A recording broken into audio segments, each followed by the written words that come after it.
I sent one message after the crash. My son and I are alive. In the hospital. Please pray for us. Not a single reply. But my sister tagged everyone in a post that said, "Family is everything. Accept us."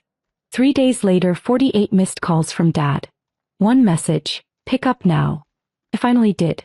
And what I heard made me cut them off. They say trauma reveals who your people really are. I found out mine while lying in a hospital bed, unable to move, staring at the ceiling with tubes in my arm and dried blood in my hair. It happened on a Sunday. Milo and I were driving back from a quiet weekend at the lake house. Just me and my son. It was supposed to be one of those peaceful resets. Fishing old cartoons, s'mores before bed. He was asleep in the back seat with a stuffed otter in his arms. The light was green. I remember that clearly. I wasn't speeding. I wasn't distracted. But none of that mattered. The truck ran the red light so fast it didn't even brake. The sound was an explosion of metal, glass, screaming. And then it was just pain. I don't know how I managed to unlock my phone. I only typed one thing before the screen blurred. My son and I are alive. In the hospital. Please pray for us. I sent it to the family group chat. Then everything went black. I woke up nearly 2 days later. I see tubes, machines, nurses, the beeping rhythm of survival. I couldn't speak at first. My leg was broken in 3 places. My ribs were cracked. My face was swollen. But none of that mattered when I saw Milo's name on the chart beside mine. They told me he was okay. Surgery had gone well. He'd broken his arm and had a concussion, but he was stable and sleeping. That was the only thing keeping me sane. I asked the nurse if anyone had visited. She said no one had come by. I told myself maybe they were busy. Maybe they didn't know which hospital. Maybe there'd be voicemails or missed calls. Maybe they were waiting outside. I reached for my phone. No missed calls. No messages. Just a notification. Facebook. My sister Kennedy had tagged my parents, cousins, and her husband.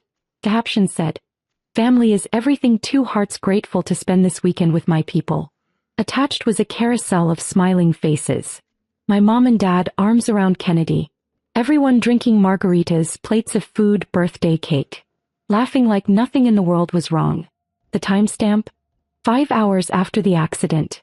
I scrolled through the photos, numb. One of them was wearing a shirt I bought last Christmas. Another had used the lake house the weekend before and left beer bottles everywhere. I cleaned them up without saying a word. Not a single one of them had replied to my message. Not even a question mark.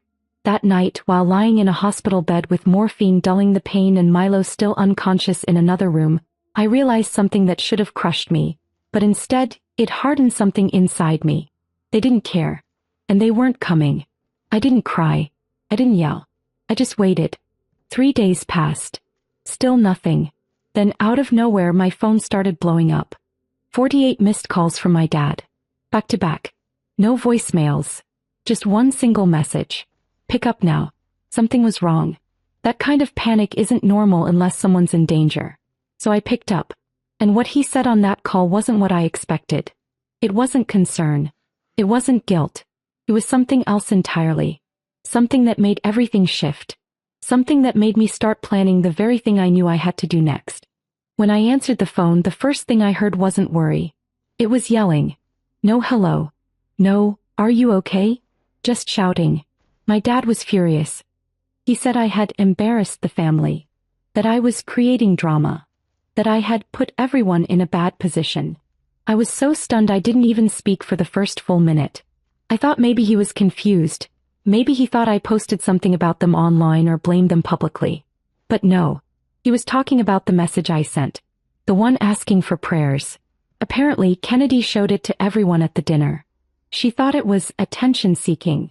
My mom agreed. They assumed the accident wasn't that serious because if it had been, someone else would have called. They said I was overreacting, and it was unfair to drop something like that into the group chat during a celebration.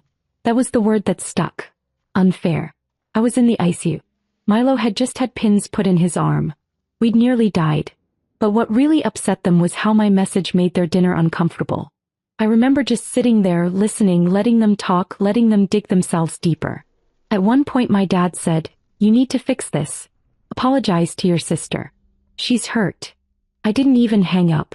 I just let the call end when he was done talking. I didn't respond. I didn't message back. I didn't say anything at all. But in that exact moment I knew what I was going to do. And it started with one very simple step. I was done helping them. What no one outside the family knew was that I'd been supporting my parents for years. I paid part of their mortgage every month. Quietly. I'd co-signed the car Kennedy was driving. I'd sent money when their heater broke, when their dog needed surgery, when Kennedy accidentally maxed out her credit card and didn't want her husband to know. I never told anyone. I just did it because I thought that's what family did. Turns out that only worked one way. So I called my bank and started pulling things apart. Slowly, carefully, like undoing stitches. I scheduled a meeting with my financial advisor. I checked the documents on the car. Everything was in my name. Every cent could be traced back to me. They depended on me. And for the first time I didn't feel guilty. I felt awake. A few days after I got home from the hospital, Kennedy texted, "Hey, hope you're better. When can we talk? Dad said you were being dramatic. I didn't mean to hurt you. You know I love Milo. Let's just get past this. Also, my car payment bounced?" I didn't answer. I was already setting the next phase in motion. Because they weren't just going to lose me. They were about to lose everything I'd been holding up for years. I started small. First, I stopped the automatic transfers that covered the last third of my parents' mortgage. My dad had always acted like he was the one helping me, like I still owed them for raising me. Truth was, they'd have lost that house 5 years ago without me. I never told anyone. I just made sure the payment went through each month. Quiet behind the scenes. I canceled it with one click. Then I removed my name from the utilities I had co-signed when their credit was shot. I let the balances go back to their rightful owners. The text came fast after that. From my mom first. "Hey sweetheart, your father and I are confused. The bank called. Did something happen? You didn't lose your job, did you?" I left it on read. Kennedy was next. "I just got a notice from the DMV. Did you take the car back? I need that car. You can't do this to me, Freya." And I did. I'd co-signed her lease when she lied about making enough income. She promised it would just be for a year. That was 3 years ago. I sent a termination request to the leasing company with proof that she'd violated the terms. She hadn't paid car insurance in 3 months. They took the car back in 5 days. Meanwhile, I made sure Milo was healing. His cast was heavy and he had nightmares for a while, but he was okay. I switched my number to a new one. Only 3 people got it. None of them were blood. But even with all the cut ties, I wasn't done. Not yet. See, I'd been more involved in their lives than even they realized. Their credit still looked decent because of the accounts I was quietly managing under my name. My parents' second phone line, still under my family plan. My sister's emergency credit card, I closed every single one of them. And that's when the real chaos began. Kennedy posted again. Something vague and dramatic. Crazy how people can turn on you like that. You give them everything and they stab you in the back. The irony would have been hilarious if it wasn't so pathetic. A week later I got an email from my dad. A full essay. He said they had no idea the accident had been that bad. Said they were just trying to protect the mood during the dinner. Said I'd taken things too far. That they were still my family and deserved another chance. Then came the part that nearly made me laugh. "We're struggling right now, Freya. Your mother's health isn't great. We might lose the house. Your sister's in over her head. You're the only one who can fix this." He had no idea how much deeper it was going to get. Because I still hadn't told them the one thing that would break whatever illusion they were clinging to. That house. The one I'd been helping them keep. They didn't know I was on the title. And I had just made a decision.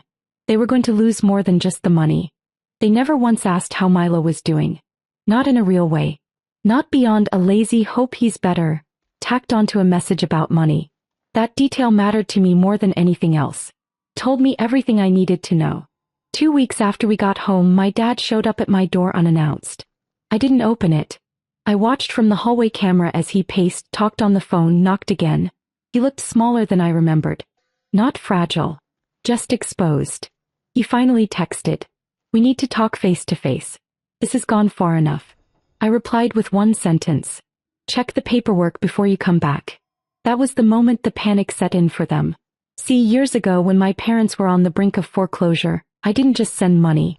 The bank wouldn't accept it unless I had legal standing. So my name went on the house. Quietly, my parents told everyone it was a temporary technicality. Then they forgot about it, or assumed I'd never use it. They never asked questions. That was their mistake. By the end of that week, my dad finally figured it out. He left a voicemail this time. His voice was shaking. Not apologetic. Afraid. He said I couldn't do this. Said the house was their retirement. Said my mother was sick. Said family doesn't do this to each other. I didn't respond. Instead, I called the lawyer. Everything I did after that was clean, documented, legal. No yelling. No threats. Just steps. The kind that can't be undone once they start. The house went into a forced sale. I offered them options. They ignored every single one until it was too late. They thought I was bluffing. They thought I'd break like I always did. Kennedy finally called from a blocked number. She cried. She said she didn't mean what she said about the accident. She said she'd been stressed. She said she needed help. She said Milo deserved his grandparents. I asked her one question. Where were you when he was in surgery? She didn't answer. The house sold fast. The market was good. What they didn't realize was that the proceeds didn't go where they thought. After debts were cleared, what remained went to the account tied to my name. I didn't take everything. I took enough. Enough that they couldn't buy another place. Enough that they had to scramble. Enough that they finally understood what it felt like to reach out and get nothing back. The begging started after that. Emails. Calls. Messages sent through cousins. Through church friends. Through people who suddenly remembered my name. I blocked them all. The last message I ever read was from my mom. She said she was sorry they didn't come to the hospital. She said they never thought it would be this serious. She said she missed her grandson. I stared at it for a long time. Then I deleted it. Because sorry doesn't undo absence. And they were about to learn what permanent really means. After the sale went through, the silence from their side turned frantic. It shifted from guilt to desperation in days. They didn't have a plan. They never had one. Because deep down they always believed I'd come back. That I'd cool off. That I'd do what I'd always done. Solve their messes quietly, make sure no one found out how bad things really were. But I didn't. Not this time. My mom moved into Kennedy's place temporarily, which didn't last long. Two women who only know how to blame each other can't survive under one roof. Kennedy ended up posting vague things again. Quotes about betrayal, prayers for strength, how some people forget who helped them climb. She didn't tag me, but everyone knew. My dad rented a one-bedroom near the industrial park.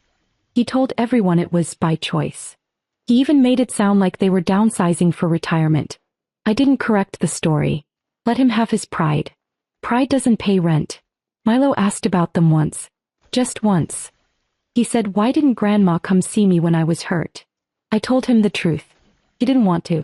He didn't ask again. We built something better after that. We made our own quiet rituals. Saturday pancakes, puzzles, long walks with the dog I adopted just for him. The kind of simple, steady things that no one ever gave me growing up. I didn't let my bitterness bleed into our space. I just kept moving forward. But the last loose thread was the trust fund. Another secret they didn't know. Years ago I'd put aside money for Milo. Not much at first, but enough to grow. My parents assumed the savings account was theirs to use, if needed. My mom even hinted once that she could borrow from it for dental work. What they didn't know was that I'd transferred it long ago into a protected fund under Milo's name. Untouchable. Locked until he turned 21. They had no access, no claim, no idea. It was the one thing I'd built fully out of reach from their hands. I got a final email from Kennedy just before Christmas. She said they were at the lowest point they'd ever been. She said she didn't know how to pay rent. She said her credit was wrecked, her car was gone, her marriage was falling apart. He said, please, just help me get through this month. I'll pay you back. I promise. I stared at it. She never mentioned Milo. Not once. I archived the email. Then I booked a trip. Just me and Milo. Somewhere warm. Somewhere we'd never been. I didn't post about it. I didn't share photos. I didn't give them anything to look at or twist or envy. Just silence. The kind they gave me when it mattered most. And it was in that silence that I finally understood. I never owed them anything. Not my money. Not my time. Not even an explanation. It was nearly a year to the day since the crash when I got the envelope. No return address, but the handwriting was my dad's. Inside was a handwritten letter. Pages long. His words were slower this time. Less angry. He said they'd lost the apartment. That my mom was staying with a cousin an hour away. That he was sleeping in his car. He said they didn't want money, just a chance. He asked if they could meet Milo. Even just once. He ended with something that stuck with me. We made mistakes, but we're still your family. That has to count for something. I read it twice. Then a third time. Then I lit it on fire in the sink. Because it did count. Counted that when my child was in a hospital bed with pins in his arm and a concussion, they posted margarita pictures. It counted that no one showed up. No one called. No one asked if he'd even survived. They wanted forgiveness without accountability. And they were used to getting it. From everyone. Especially me. But not this time. Not after I'd rebuilt everything they tried to hollow out of me. I moved. Quietly. No big goodbye. No final message. I sold the old house, bought a smaller one farther upstate. Better schools. Bigger yard. Milo started drawing again. Sleeping through the night. Laughing like nothing ever happened. A few mutual relatives tried reaching out. One even said I was being too extreme. That blood is blood. I asked her a question she couldn't answer. If I had died in that crash, would they have even come to the funeral? She never responded. Last week, Milo brought home a drawing from school. It was a picture of our house. Just me, him, and our dog. The sun was way too big. The sky was purple. But I saw it for what it was.